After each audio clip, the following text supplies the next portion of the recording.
Olá, sou André Luiz, advogado e presidente do Sindser, Sindicato da Administração Direta e Indireta, Autárquicas, Fundacionais e Empresas Públicas do Distrito Federal. Este é o Fala Sindser, um podcast do sindicato. E estamos hoje com Rosilene Correia, diretora da CNTE. Roda a vinheta.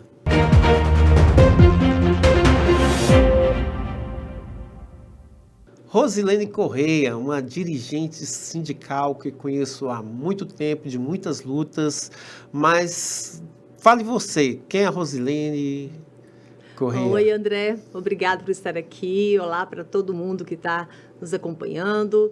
Enfim, eu sou Rosilene Correia, professora aposentada, sou uma mulher branca de 1,68 m, cabelos lisos na altura dos ombros, castanhos bem claros, quase que loiros, um pouco de tinta aí, não é naturalmente, quase 62 anos.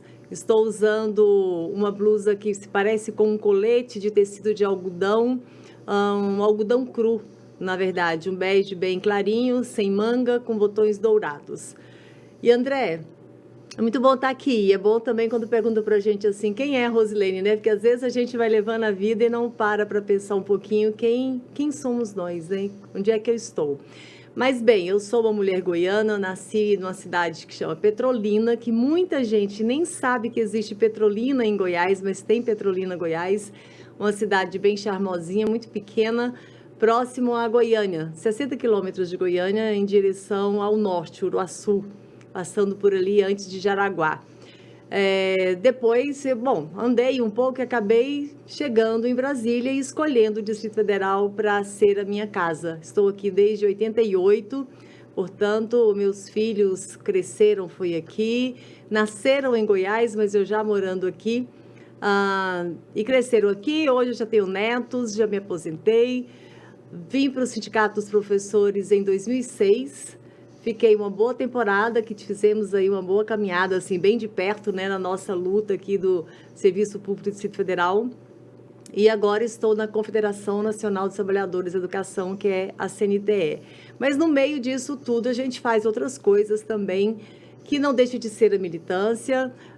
Também estive na direção do Partido dos Trabalhadores, ainda continuo no diretório, não mais na executiva, estive vice-presidenta nesse último mandato, com o companheiro Jaci Afonso, e acabei me candidatando em 2022, né? Concorri e tive a ousadia de me candidatar ao Senado, e com um resultado muito bom, porque Brasília, de certa forma, acolheu muito bem essa candidatura. Tivemos um resultado de 356.198, que eu nunca me esqueço de nenhum dos votos. Então, uma votação de primeira candidatura de uma professora sindicalista, que humildemente se colocou, e tivemos aí quase 400 mil votos. Então, foi uma baita experiência, né?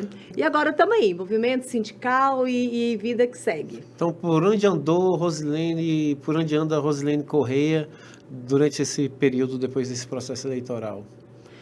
E depois das eleições eu voltei me afastei, né? Me licenciei só no período das eleições e voltei para o meu mandato na CNTE, que sou secretária de Finanças.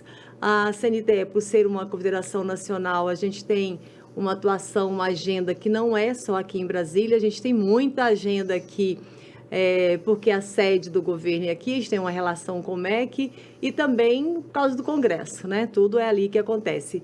Mas com as nossas entidades que ficam espalhadas pelo Brasil, a gente tem também uma agenda que é de acompanhar as nossas entidades em todos os estados, aí, vários municípios. Então, é isso, desde 2022 que eu retornei e estamos lá, concluindo o mandato agora, inclusive, em janeiro teremos um novo congresso que se iniciará uma nova gestão na CNTE também. Nesse espaço, a gente está querendo trazer pessoas que lutam. Por isso a gente está trazendo a Rosilene para a gente fazer essa conversa. Assim, não é fácil uma disputa onde mulher no movimento sindical, eu particularmente sou testemunha, o movimento sindical é extremamente machista, mas acredito que a participação das mulheres no movimento sindical, a própria atuação da Secretaria de Mulheres da CUT, todo o trabalho que foi feito tem aprimorado e melhorado muito, diminuído muito o machismo no movimento sindical, porque aí tem que lutar com o machismo na sociedade. Infelizmente, a gente vive com uma sociedade doente, né? A gente sabe da história de feminicídio. Uma mulher no movimento sindical, me conta essa história aí. Como é que foi? Olha, eu tenho... enfim, a natureza da minha profissão, né, da minha categoria, nós somos maioria de mulher, cerca de 80%. Isso não é só no Distrito Federal, é da educação, do ramo, 80% de mulheres. E mesmo assim, nós demoramos um pouquinho para termos maioria na direção do Simpro. E essa não é a realidade de todas as entidades da educação, né, do ramo da educação. E eu confesso para você, André, que quando eu cheguei no Simpro, ainda era muito isso, assim, nós mulheres, e continua sendo assim, você precisa chegar e, sabe, aquela coisa do sentando e dando um empurrãozinho aqui a colar para poder se posicionar numa condição de estar realmente à frente, de fazer as disputas, de se colocar, de ser vista como dirigente. Isso não acontece facilmente, né? Ainda é uma disputa. A CUT, nós tivemos, sim, a paridade. Na verdade, inicialmente foi de garantir o percentual de mulheres na direção, para depois a gente estabelecer a paridade nas instâncias da CUT, mas isso ainda não é cumprido 100% em todas as entidades, em todas, enfim. Continua sendo, até porque, como você bem disse, nós temos uma sociedade ainda extremamente machista. O Distrito Federal aí liderando o feminicídio, essa é a maior prova do machismo, né, que ainda está aí. E essas pessoas que se comportam assim, elas estão também dentro dos nossos sindicatos, né? Nossos sindicatos, as nossas categorias, elas são compostas pela sociedade, é o que nós temos. Então, continua sendo um desafio. Tanto que você, com certeza, observa que quando a gente vai para alguns eventos, enfim, as nossas atividades, normalmente você tem uma maioria ainda de homens compondo as mesas, por exemplo, fazendo as palestras nos eventos. E isso para qualquer ramo, né? Em qualquer lugar que você vai, ainda predomina uma maioria masculina. Então, assim, essa é a prova de que a gente ainda tem muito a conquistar. Isso enquanto homem, eu reconheço isso. Então, a gente identifica. Aí, uma luta que não é só das mulheres, é dos homens. Sim, também, nessa transformação. Então, Rosilene, me diga assim, o que luta a Rosilene? Do que vive a Rosilene? Do que ela defende? Qual é a luta da Rosilene? Olha, eu diria que onde há injustiça, lá estou eu. Acho que esse é o nosso papel. Eu me lembro que o meu ex-marido gostava de dizer, achando que me provocaria de alguma forma com isso, que você já nasceu sindicalista, já nasceu petista, achava que fosse algo ofensivo. Porque era exatamente nesse sentido, né? Eu sempre fui de tomar as dores, sabe? Aquela coisa do... Se alguém mexeu com alguém perto de mim, pode ter certeza que eu vou lá para tomar as dores, sentir as dores por ele, enfim. Então, acho que é isso, André. Quando a gente vem para o movimento sindical, não deixa de ser... Me perguntaram por que se eu gostava tanto de ser professora, por que eu saí da sala de aula para ir para o sindicato, né? E isso me fez refletir mesmo. Porque eu realmente não consigo me ver em outra profissão, mas vim para o sindicato e com a certeza, assim, de estar fazendo o correto, porque é a possibilidade de você defender a educação, lutar por uma educação melhor e defender os direitos das trabalhadoras e dos trabalhadores em educação. E indo para a CUT, é a defesa de toda a classe trabalhadora, né? A CNT, a gente amplia também isso envolve, inclusive, numa luta internacional, que as nossas entidades nacionais são ligadas ao movimento internacional. Então, é isso, assim, o que a gente faz? A gente luta o tempo todo para que tenhamos um mundo melhor, né? Um mundo mais igualitário, com equidade, um mundo onde as oportunidades sejam iguais, porque é isso, nós não somos iguais e não queremos ser iguais, a gente quer oportunidades iguais. E é isso que a gente luta o tempo todo, porque quando eu defendo uma boa educação, eu estou dizendo que o filho do pobre que vai frequentar uma escola pública terá as mesmas condições, né? Então, esse o meu lugar na sociedade, é de atuar e fazer essa luta para que tenhamos, de fato, um mundo. Tanto que essa discussão da reforma tributária é algo que eu me envolvo muito, assim, porque não tem um caminho senão a justiça social. E a justiça social, ela só virá quando nós, de fato, tivermos uma reforma tributária, quando a gente tiver aqueles que acumulam riquezas, né? E quando a gente fala de acumular riquezas, tem gente que acha que está falando dele, não é, está falando é de acúmulo, é aquele povo, lembra do tio Patinhas? Eu sou da época do tio Patinhas, fazia muito sucesso, que ele mergulhava nas moedas, era esse o desenho do Walt Disney. Então, é meio que isso, é esse povo que a gente não consegue nem calcular o tanto de dinheiro que eles têm, é desse povo que a gente está falando, e no Brasil tem gente assim, que acumula muita riqueza e que nós precisamos tributar esse povo. E a gente não está falando aqui da pessoa que tem aquela condição de classe média, mas acha que é rico e por isso defende um milionário. Exatamente. Então a gente não está falando de você, está falando fica dos protegendo o milionário. E a diferença sobre uma pessoa de classe média, um pobre de classe média e um milionário é muito grande. Então não tem como você se confundir com o milionário. Então o seu lado é o lado do trabalhador, portanto a reforma tributária é importante. Tem um teste, inclusive, que fazem assim, olha, se você pode ficar 3 meses sem receber o seu salário, a sua renda, e não vai te fazer falta alguma, você pode começar a se sentir não super rico, mas uma classe média bem resolvida, né? Agora, se assim como eu, você não pode passar 1 mês sem o seu salário, porque você vai ter credor bater na sua porta, então não se preocupe que você é um trabalhador como eu. Então, dói no coração, porque agora a gente está falando assim, do servidor público, que é a nossa base, tanto você da educação, eu da administração direta e indireta autárquica, e hoje o servidor público ele tem sofrido muito com uma falta de valorização salarial, assim, que esse governo tem apresentado e ofereceu migalhas, né? Já tivemos tantas outras lutas, tantos outros governos, né? E que tu me fala sobre essa conjuntura, esse governo. Governo ibanês, tem coisa boa para me falar do governo ibanês? Diz aí. Se tiver, pode falar. Acho que não, hein? É um suspenso congelante. Porque, veja bem, ele tem dado provas o tempo todo de que é um governo ultraliberal, né? É um governo neoliberal mesmo, de uma política que é o governar para os ricos. E aí ele engana muita gente com tantas obras, e aí eu não estou aqui, não faço parte daqueles que acham que não tem que ter obras. O problema não são as obras, o problema é o que ele deixa de fazer. Fazer as obras não tem problema nenhum. Agora, deixar de fazer o que é obrigação de um governante é que é o problema. Não dá para você ter tantas obras no Distrito Federal, para onde você anda, e você não ter atendimento na saúde. Gente morrendo por falta de atendimento e mentindo no programa de televisão, no programa de governo, na publicidade do governo, né?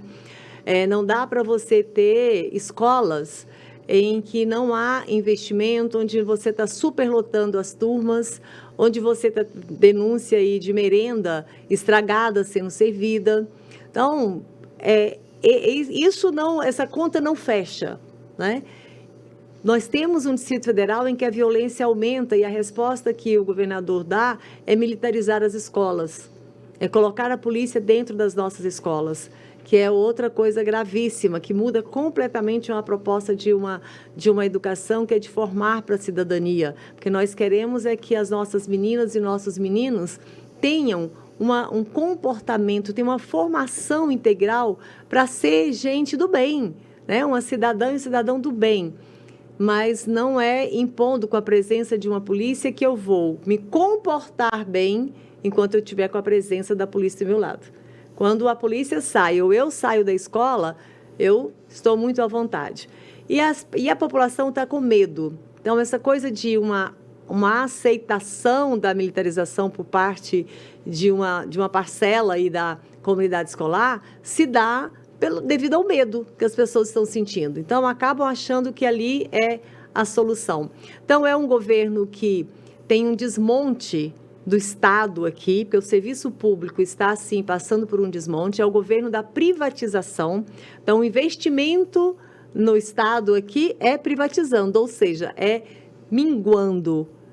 A gente há muito tempo não ouvia a frase do Estado mínimo, né? Mas o Ibanez, ele vem com a política do que nós combatemos tanto lá na época de FHC, que era o Estado mínimo. Porque ele é, sim, um governo de diminuir o Estado, que é privatizando. Aí você tem o serviço público que a qualidade não é a mesma porque não há investimento. Um dos investimentos que não são feitos é a valorização dos seus servidores. Passamos aí mais de 7 anos de salários congelados e que ele não se dá, assim, não tem a dignidade de reconhecer que nos deve. Nós tivemos que ir para a Justiça, né, para poder reivindicar as parcelas que não foram pagas durante esse período, e ele recorre, negando o que está escrito na lei, determinado pela lei.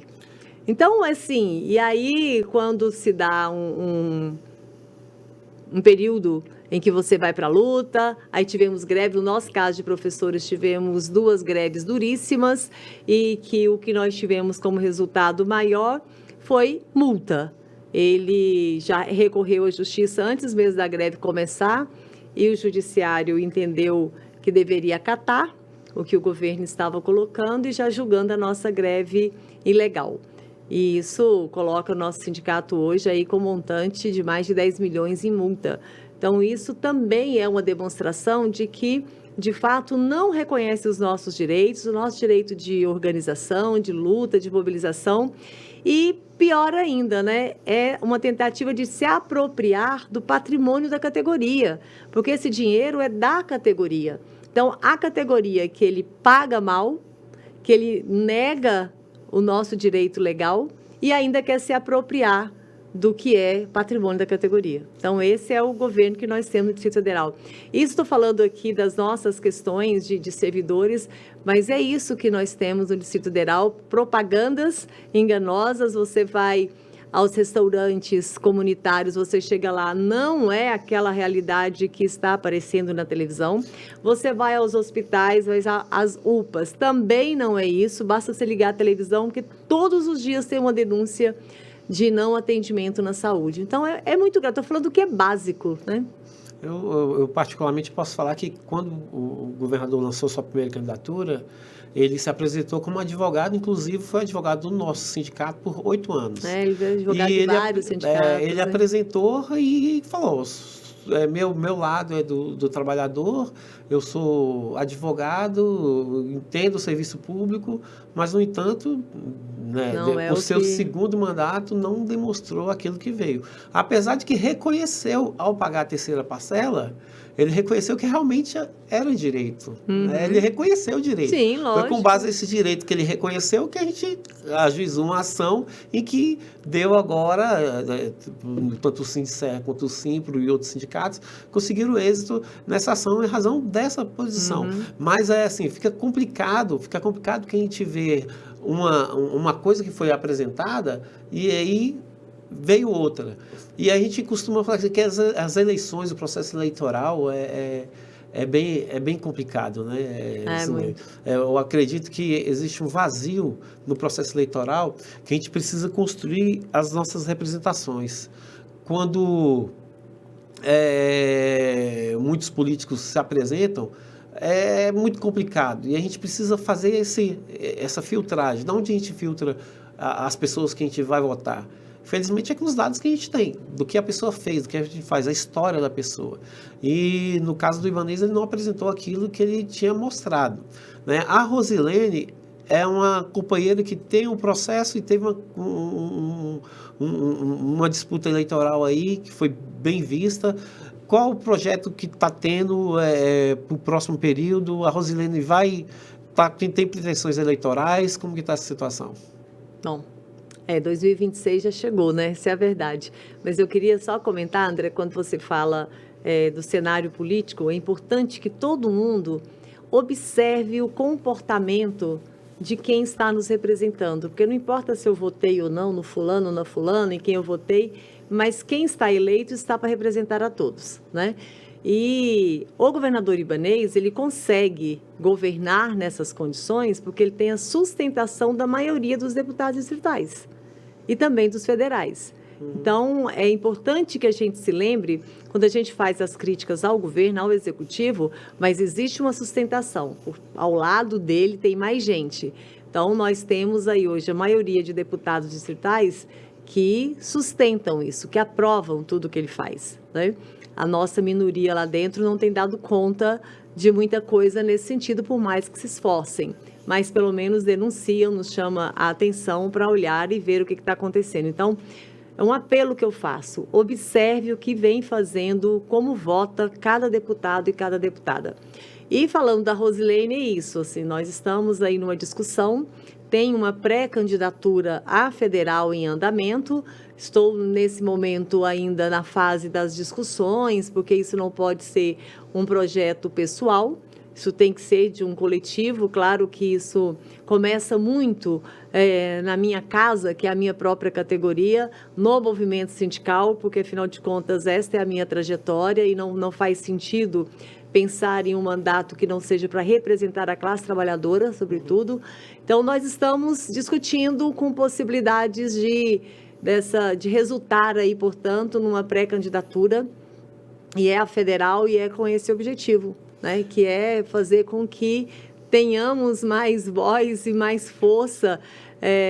Claro que a gente sabe que a nossa luta é insubstituível, é o movimento sindical que dá conta de fato, representar e organizar a classe trabalhadora, mas a gente tem que se somar. Precisamos buscar mais forças, mais poder nas deliberações e não podemos abrir mão do legislativo e, lamentavelmente, a gente tem tido vergonha, né, de olhar ali para dentro do Congresso e ver como é que muita gente está votando, que a maioria ali está votando. Basta a gente olhar para ver quem votou contra a isenção do imposto de renda de até 5 mil, com a redução, quem não quer tributar os super ricos, quem vota na sua blindagem, na autoproteção. Quem está também agora dificultando a participação da Polícia Federal no combate ao crime. Então, assim, gente, coincidentemente tem ali um perfil, né, que se repete. Então, é bom a gente observar em quem nós estamos votando, quem nós estamos colocando ali para representar os interesses e os direitos do povo brasileiro. Eu procuro, quando eu vejo alguma pessoa conhecida, um companheiro assim, se dispondo a disputar um processo eleitoral, eu fico muito admirado, assim, reconheço. Para mim tem que ter duas coisas: coragem e um pouco de dinheiro, porque, infelizmente, nossa democracia é uma democracia onde quem não tem condições, recursos, não consegue disputar uma eleição. E quem tem pouco recurso, disputa a eleição com quem tem muito recurso. Isso é uma democracia desleal. Somado a isso, infelizmente, assim, no Distrito Federal, os trabalhadores, os servidores não têm votado em trabalhador, em servidor. A nossa bancada pequena que tem na Câmara Federal não representa a população, o trabalhador, aquele que precisa do hospital, não representa. E isso é uma relação muito ruim. E aí eu fico admirado de ver como eles dispondo a essa disputa. Não é uma disputa fácil, e a gente espera que o servidor público, pelo menos da base do sindicato, filtre e possa votar e pensar no seu voto naqueles que vão lutar pelo serviço público, pelas bandeiras amplas, sem autoproteção, pela forma correta de fazer uma política para o povo. E eu admiro muito essa disputa. Infelizmente, eu espero que agora a gente possa ter uma virada em que a população do Distrito Federal, os servidores, possam ver e enxergar a possibilidade de candidaturas que defendam o serviço público e o servidor público. Essa que é a nossa grande visão. A reforma administrativa está aí. A reforma administrativa está aí, a gente já está pensando. A gente está vendo lá quem é que está defendendo uma reforma que, na verdade, é um bruto ataque a nós. Considerações finais. Bom, quero agradecer imensamente pela oportunidade de estar aqui e dizer que os desafios são muitos, mas que é possível, sim, que tenhamos uma sociedade melhor, que a gente tenha um serviço público melhor. O que a gente precisa é disso que você colocou agora nas suas últimas palavras, que é servidor público tem um papel fundamental, porque nós estamos em contato com toda a população. De alguma maneira você está em contato com outra pessoa. Então, somos nós que servimos a população. Então, nós temos um poder gigante. Falo que no meu caso da educação, nós atuamos assim, eu acho que é o espaço mais público que tem uma escola, porque é onde a gente frequenta o ano inteiro com as mesmas pessoas, atendendo ao mesmo público, né? Porque um hospital, você vai lá de vez em quando, se possível nunca, ou vai uma vez, não quero voltar mais, porque você não quer ficar doente. Então, você muda esse público a cada dia, e qualquer outro serviço, no seu, enfim. Mas a educação não, todos os dias. Então, você estabelece uma relação ali. Mas o serviço público tem isso, gente. Nós temos acesso à população. Então, vamos conversar mais com essa população que nós já atendemos tão bem. Vamos conversar, vamos trazer para o nosso lado, vamos fazer com que ela entenda que nós estamos a serviço deles e que eles precisam nos apoiarem também. Então, quero agradecer e parabenizar pelo programa e pelo empenho em levar o debate para mais adiante. É isso aí, isso aqui é o Fala Sindicé, o nosso espaço de comunicação com servidores públicos, com toda a população. Até a próxima.